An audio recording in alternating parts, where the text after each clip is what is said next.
So Liberty Let's Roll 2008 was highly successful. We accomplished the main goal was to take this 1,000-pound sculpture all the way to Liberty Island and somehow, some way figure out how we would get her on a barge and sailing out around Liberty Island.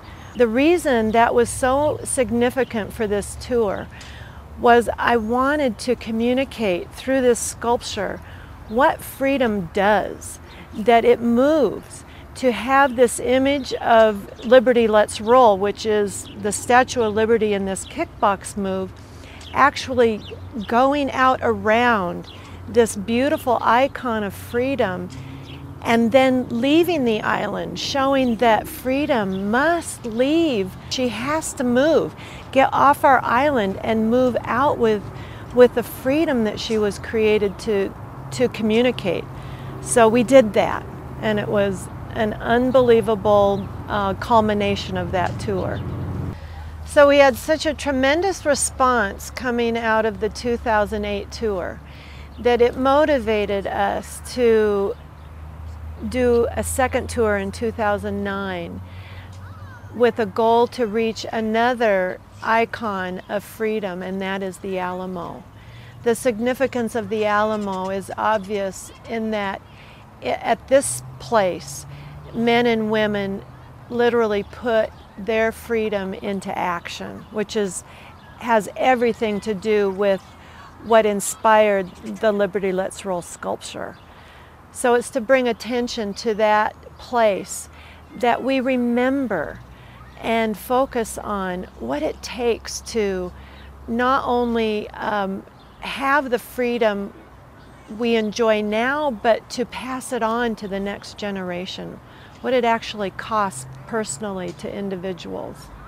Because the 2008 tour was so successful and had such a profound impact on literally hundreds of thousands of people on our 7,000-mile tour through the heartland, we wanted to extend this into another part of the U.S. and head in toward the Alamo. The whole goal of all of these tours is really to inspire people to engage with their freedom, to tap into the really courageous part of themselves,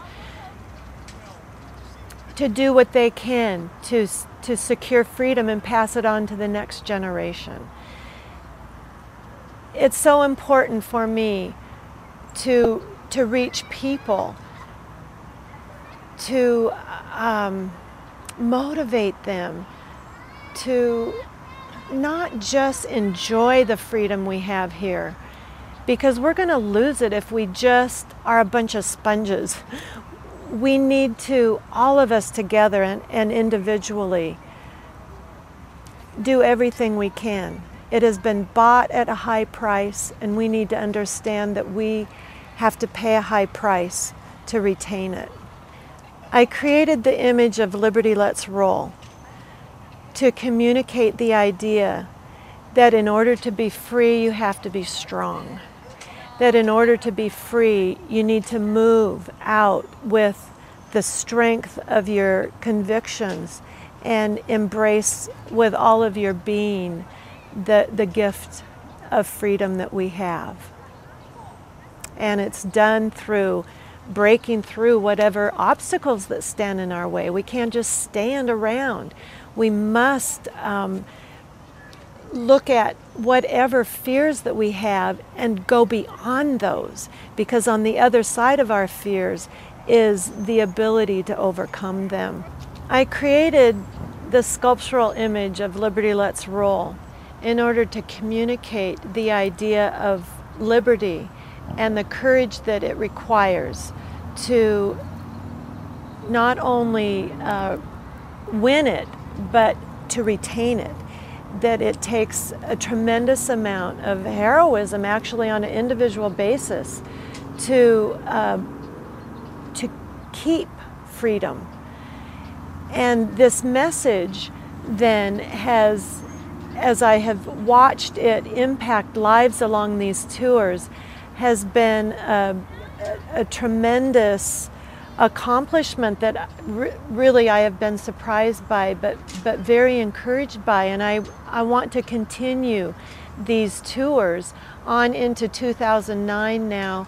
We'll be going into Texas to the Alamo, and I am so excited to be able to have the opportunity to reach more people with this message that Liberty Let's Roll has. 2009, we're heading into another part of the U.S.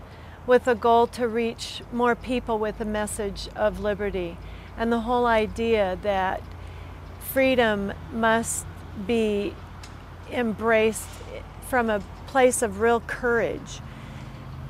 So the Alamo is going to be the destination, but the purpose really are the individuals that we will be interacting with along the way, to inspire them to break through the obstacles that they see standing in the way of their ability to reach for the dreams that they have, that only we have in America to reach for.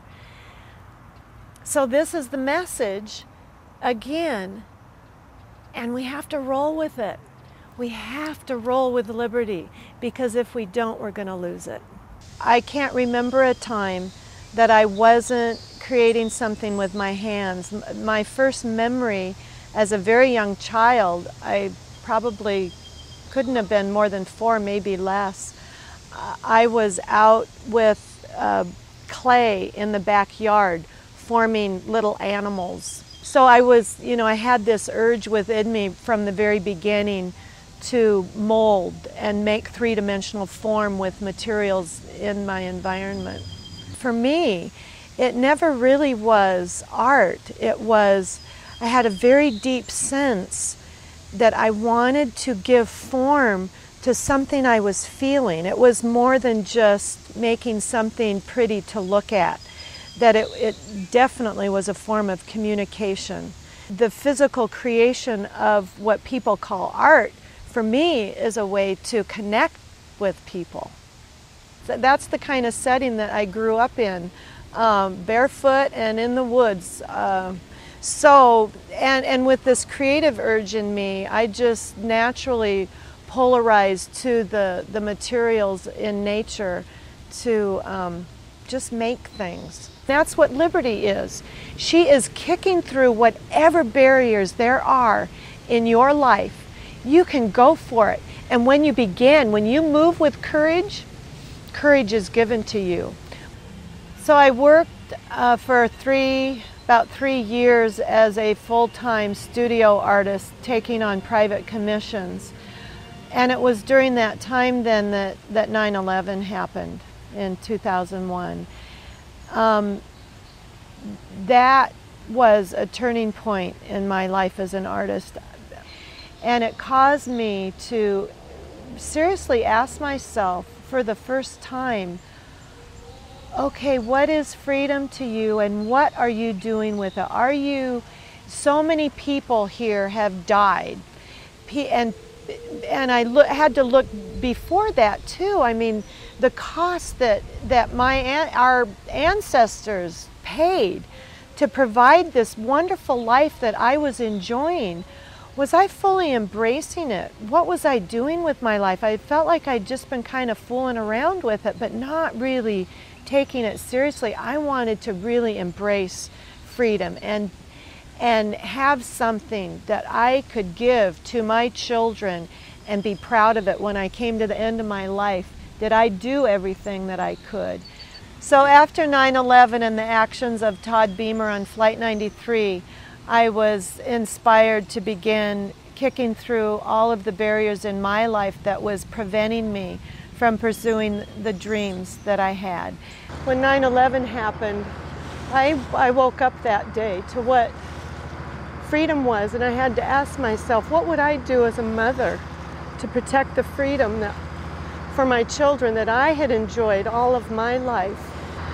And here I was, an heir of all the sacrifices that my grandparents and many other men and women had given so that I could enjoy the opportunity to live the life of my dreams. And I had to ask myself, what am I doing to fully embrace my dreams? And what kind of obstacles am I allowing to stand in my way? And when I heard about Todd Beamer on Flight 93, when he looked that horrific moment straight in the eyes, eyeball to eyeball, and yet he did not turn back. He kicked through the horror of that moment, and because he did, many lives were saved so that they could go on and live their dreams. So what was I going to do to honor all of the sacrifices that were made for me? And my immediate emotional response was to call up all the branches of the armed forces and volunteer my services. But of course, a woman at the age of 50 wasn't an attractive candidate for that. And out of my frustration at not knowing what to do, I thought, well, I'm an artist. Why don't I just come up with an image that communicates what I'm feeling inside as a mother? And I thought about Liberty standing on that island. Because freedom, you have to be strong to be free. I envisioned a kickbox move, the art of defense, and I thought of Bruce Lee and his beautiful kickbox posture that was his signature. And I thought that's what Liberty would do. Liberty would defend us in that way, and so that's where the image of Liberty Let's Roll came to be. The first sculpture that I did was only 18 inches tall, and I knew that one day I wanted to make her larger and put her on wheels, because the whole idea behind her is that freedom acts and freedom moves. And she needed to be on wheels because freedom was not meant to just stand on an island with her feet in concrete, that she needed to come off the island and move everywhere. That freedom doesn't just belong to America, she belongs to everyone. I really enjoyed working on interpreting this image. There's many elements in it that communicate different ideas. For one, she has very large feet in proportion to the rest of her body. And for me, that communicates being grounded in something that is very stable and strong, and that when you base your life on a value that is worth dying for, then you are very stable and very powerful as a human being, and that you are able then to do wonderful things with it. I want this image to inspire people the way I was inspired to create it, and that was through Todd Beamer's actions on Flight 93.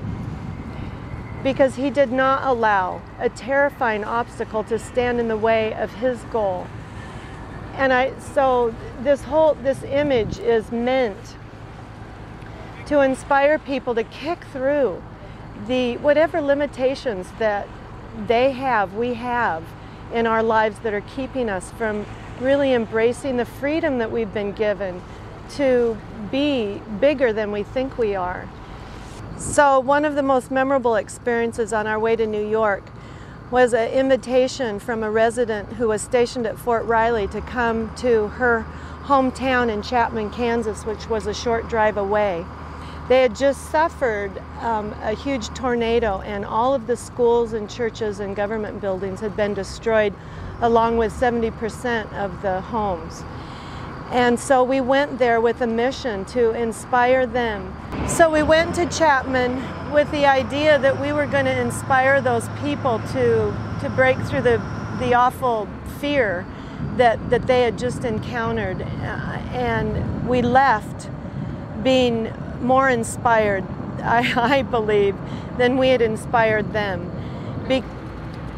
We left with being more inspired by their response to us than I felt we had inspired them.